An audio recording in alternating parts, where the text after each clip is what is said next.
Alors, Toyota rejoint Daihatsu et Suzuki pour développer des voitures électriques commerciales. Oula. Oh, quelle alliance!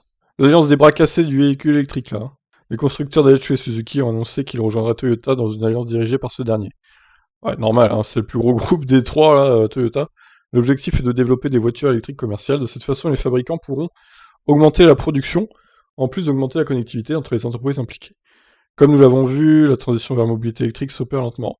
Cependant, avec la rapidité qui est exigée, il y a des industriels qui ont peur de ne pas pouvoir répondre tout en assurant la rentabilité de leur activité.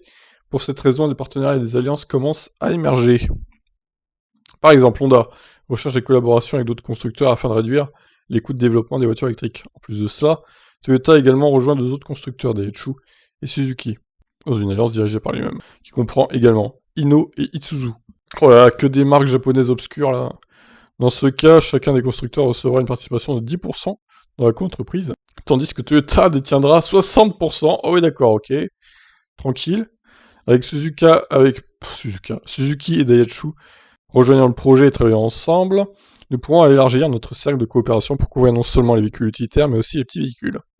Le président de Toyota, Akio Toyoda, a déclaré après tout le but commercial Japan Partnership Technologies Corporation est d'accroître la compétitivité des entreprises impliquées dans le marché des voitures utilitaires électriques.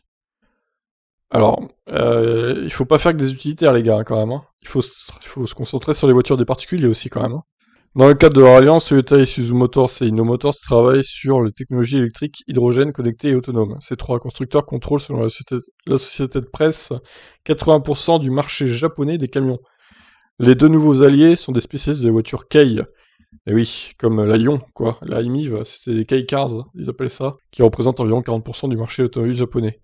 Les voitures Kei, un modèle typiquement japonais, sont économes en carburant, petites, c'est un avantage compte tenu des routes japonaises, et sont populaires auprès des agriculteurs et des détaillants. Eh bah oui, pourquoi pas créer des espèces de Ion bis avec plus d'autonomie, genre 30 kWh, 300 km d'autonomie.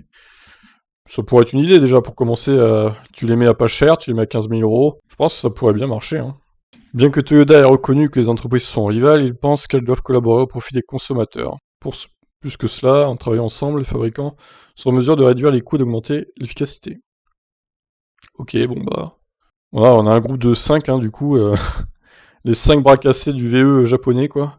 Il fallait rajouter quand même Honda et Mazda, et là, ça aurait été le groupe complet, hein, du coup. Dommage qu'ils soient pas alliés avec eux, du coup. Je sais pas avec qui vont s'allier, Honda, mais ils sont alliés avec GM aux États-Unis. Reste à voir dans le reste du monde avec qui vont s'allier, du coup.